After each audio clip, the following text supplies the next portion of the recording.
ఇప్పటి వరకు మనం అనేక ఉద్యమాలు చూసాం. న్యాయం కోసం, అలానే తమకు కావాల్సినటువంటి హక్కులు సాధించుకోవడం కోసం. మొట్టమొదటిగా సంచలనాత్మకంగా ఒక ఉద్యమం నడుస్తోంది. అదే పునర్విక బేబీని సేవ్ చేయండి, తనకు ఒక న్యూ లైఫ్ ఇవ్వాలి అంటే 16 కోట్లు అవసరమని వైద్యులు చెప్తున్నారు. ఎందుకంటే SMA type 1 అనే అరుదైన వ్యాధితో బాధపడుతున్న ఆ చిన్నారి పునర్వికను చూసి అందరూ చలించిపోతున్నారు. ఈ ఒక్క సమస్య తల్లిదండ్రులది అయితే కనుక ఎప్పటికీ ఈ సమస్యకి పరిష్కారం దొరకదు. కానీ ఆ పాపకి మళ్ళీ పునర్జన్మ రావాలి అంటే, ఆ తల్లిదండ్రుల కన్నీళ్లు తొడవాలంటే ఈ సమస్యను అందరి సమస్యగా భావించి అందరూ ఒక ఉద్యమంలాగా ఈ సహాయక చర్యలను కొనసాగిస్తున్నారు.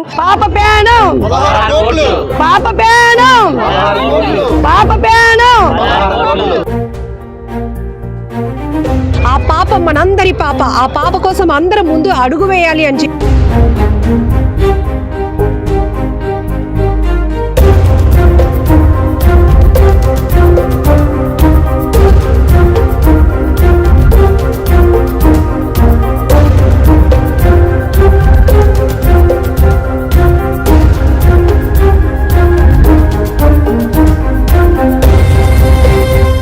ఇప్పటికే మనం చూస్తున్నాం. తెలుగు స్టేట్స్లో ప్రతి ఇన్ఫ్లుయెన్సర్ కూడా తమ ఫాలోవర్స్నే కాదు, ఇట్లా చూడండి, ఈ ఏదైతే సహాయం ఆర్జిస్తూ ఆ పాపని కాపాడండి అంటూ ఇట్లాంటి ఫండ్ రేజింగ్ కోసం ఇలాంటి వాళ్ళు కూడా ముందుకు వస్తూ వీధులు తిరుగుతున్నారు. జిల్లా, ప్రాంతం ఏదైనా కావచ్చు, ఎక్కడ చూసినా ఇప్పుడు ఒకటే నినాదం ఉవ్వెత్తున కనబడుతోంది, సేవ్ ద బేబీ పునర్విక.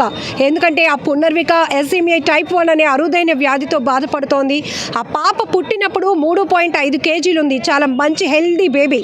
అలాంటిది 2 నెలలు కాదు, 4 నెలలు, అలా 6 నెలలు గడిచిన పాపలో ఎలాంటి చలనం లేకపోవడం వల్ల ఆ తల్లిదండ్రులు తీవ్రంగా కుంగిపోయారు.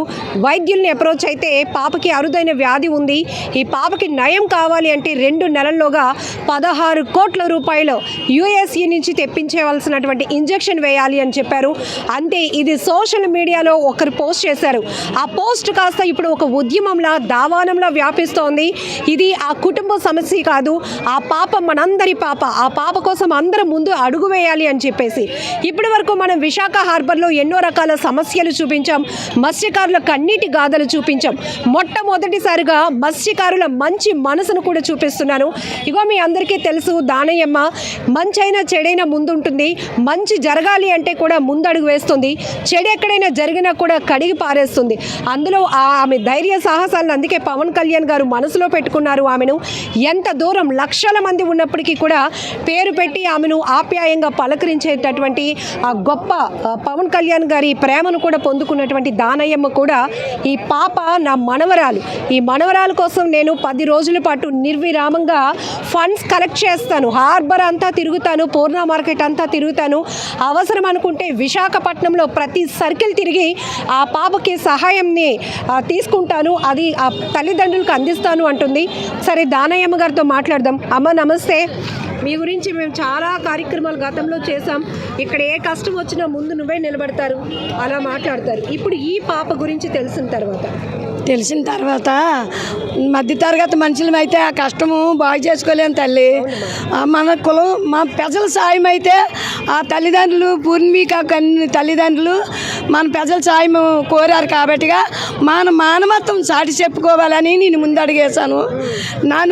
మీ అందరు సపోర్ట్ ఉంటే మన ఆంధ్రప్రదేశం ప్రజలల్లా నాకు సపోర్ట్ చేసి నన్ను ముందు నడిపిస్తారని, నన్ను ఒక్కదానే కాదు, ఇంటికో పువ్వు ఈశ్వరుడికో దండ, ప్రతి మహిళ, మా మంచికారు మహిళలు అయితే మా బలాన్ని కష్టపడుకుంటున్నాము.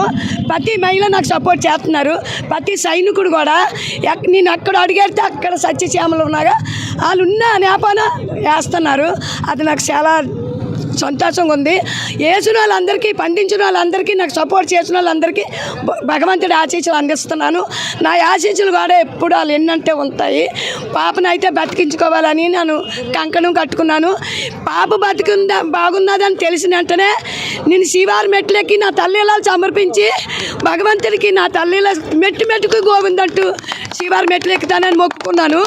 తర్వాత అక్కడ తల నీలాలు సమర్పించి మళ్ళీ విజయవాడ కనకదుర్గ అమ్మ ఇంటికి వచ్చి కూడా గుడికి వచ్చి కూడా కత్తిరి వేసుకుంటాను. అలాగే అన్నవారం సత్యనారాయణ మూర్తికి వచ్చి కూడా వేసుకుంటాను. సింహాచలం అప్పన్న దేవుడికి కూడా మొక్కున్నాను. భగవంతుడు కూడా కత్తిరి వేసుకొని పొన్నమికాకి జన్మ అయితే ఇవ్వాలని నేను కంకణం కట్టుకున్నాను. మీ అందరూ ఆశీస్సులు, మీ అందరూ అండదండలు నాకు కావాలి. నేను ముందుకి 20 రోజులు పని కలెక్ట్ చేస్తాను. నా ఇంట్లో ఫస్ట్ అయినా నాకెన్ని బాధలున్నా, నాకెన్ని ఒడిదొడుకులున్నా ముందుకే నడుస్తాను 20 రోజులు. ఇదే హార్బర్లో ఎండు చేపలు చిన్న స్టాల్ లాంటిది పెట్టుకొని ఎండు చేపలు అమ్ముకుంటే రోజుకి 500 రావడం కష్టమైన ఈ తల్లి పెద్ద మనసు, గొప్ప మనసు మనం చూస్తే 20 రోజుల పాటు ఇంట్లో ఎన్ని కష్టాలు ఉన్నా కూడా, ఎన్ని ఇబ్బందులు ఉన్నా అవన్నీ పక్కన పెట్టి 20 రోజుల పాటు తను పునర్జన్మనివ్వటానికే పనిచేస్తానంటుంది. ఇక్కడ కూడా హార్బర్లో ప్రతి మత్స్యకార మహిళ ఎంత తల్లి మనసు, గొప్ప మనసు చాటుకుంటున్నారంటే చేపలు అమ్మే వాళ్ళ దగ్గర నుంచి చేపలు చేస్తే ఒక కేజీ చేపలు చేస్తే 10 రూపాయలు ఎంతో తీసుకుంటారు. ఆ 10 రూపాయల నుంచి కూడా వాళ్ళు సాయానికి ముందుకు వస్తున్నారంటే ఎంత గొప్ప తల్లులు ఉన్నారు, ఎంత గొప్ప మనసు ఉన్నవారు ఇక్కడ ఉన్నారో అర్థమవుతోంది.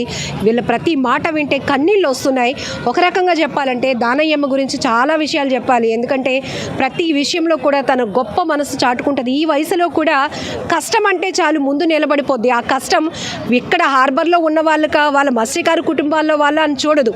ఎక్కడ వాళ్ళైనా మనందరం మనుషులం, మనందరికీ కష్టం వస్తే అందరం కలిసి ఉండాలి అంటుంది. ఇప్పుడు ఈ పాప వాళ్ళ నాన్నగారు కూడా నెలకి 20,000 జీతం సంపాదిస్తారు. అయితే ఆ పాపకి రెగ్యులర్గా మందులుగా సరిపోతున్నాయి. ఇప్పటికే అప్పులు చేస్తున్నారు. వారు 2 చేతులు జోడించి కన్నీళ్లతో అందరినీ వేడుకుంటుంది ఒకటే, మా పాపను బ్రతికించండి అని, మా పాపను మేము అలా చూడలేకపోతున్నామని. మరి ఆ మాటలు చూసినాక ఎలాంటి హృదయమైనా చలించకుండా ఉండదు. ప్రతి హృదయం స్పందిస్తోంది. ఇప్పటికి మనం చూస్తున్న మొత్తం ఇక్కడ అక్కడ అని కాదు, ఇన్ఫ్లుయెన్సర్లు ప్రతి ఒక్కరు కూడా దీన్ని ఒక ఉద్యమంలా ముందుకు తీసుకెళ్తున్నారు. పాప బ్యానర్లు, స్కానర్లు ఈ 2 ఇప్పుడు వైరల్ అవుతున్నాయి సోషల్ మీడియా వేదికగా.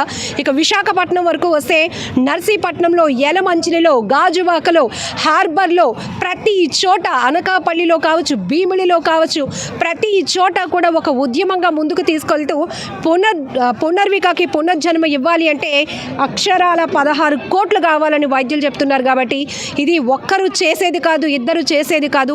ఈవెన్ ప్రభుత్వాలు ముందుకొచ్చి సాయం చేసినా అంత పెద్ద స్థాయిలో ఆ సహాయం అందించే పరిస్థితి ఉండదు. కాబట్టి ₹1 నుంచి ఎంతవరకైనా వాళ్ళ లిమిట్ అంటూ లేదు.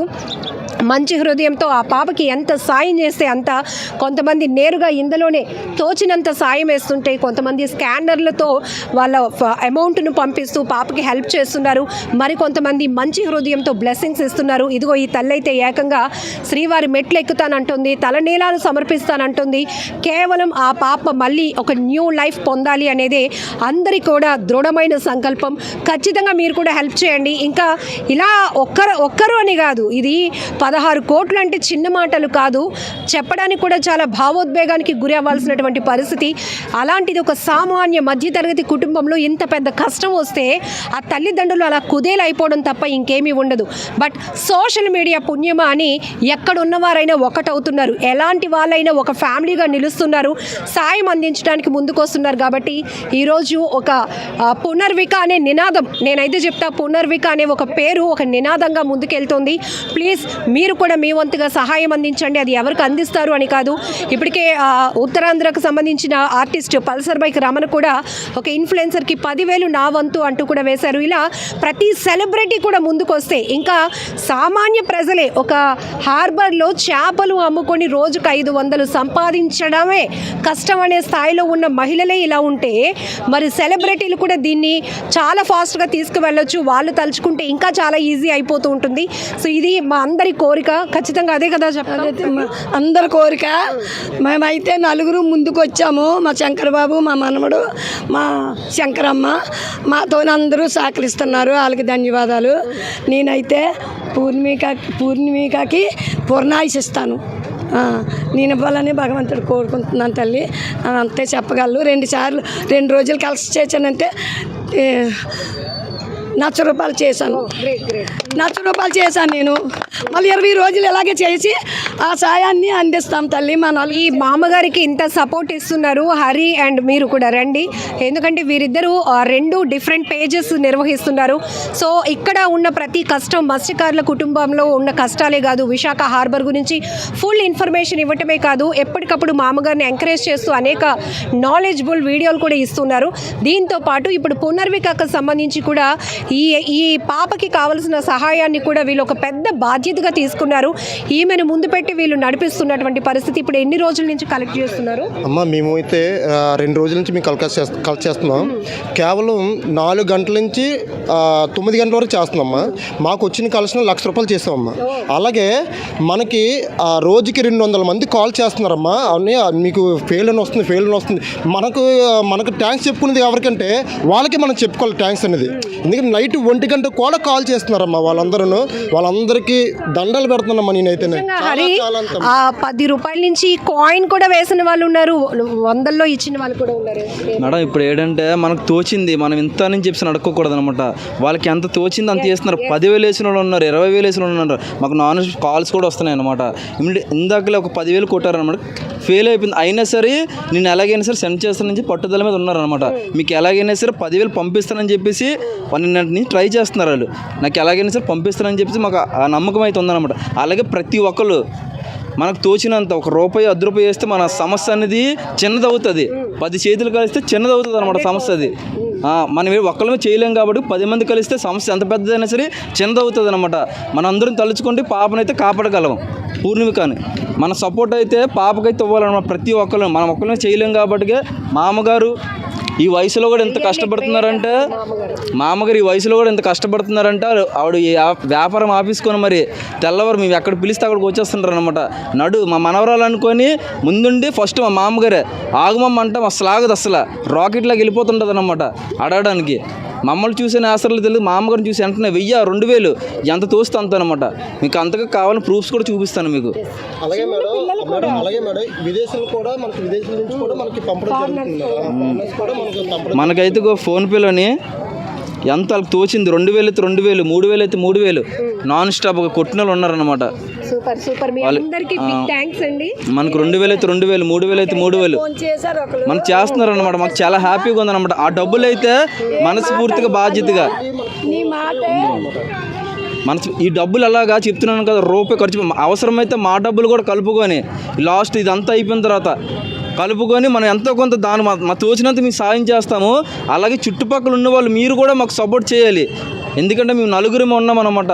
9 అంటే తిరుగుతున్నాం కరెక్టా. మీ చేతులు కూడా కలిస్తే ఇంకొక 10 మంది 10 చేతులు కలిస్తే ఇంకా ఎక్కువ మొత్తంలో ఎక్కువ మంది ఫండ్ చేయొచ్చు అనమాట. మనకు ఒక అసెంబ్లీ అవుతుంది, సముద్రం అవుతుంది, ఒక ఇండియా అవుతుంది, మన బలం కట్టుకుంటుంది. ఒక కర్రని ఎవరైనా ఇరిసేస్తారు, 10 కర్రలు ఎవరు ఇరసనేరు. బలం ఎక్కువగా ఉంటుంది. ఎంత పెద్ద సమస్య అయినా తక్కువ చిన్న సమస్య అవుతుంది అని నా ఉద్దేశం.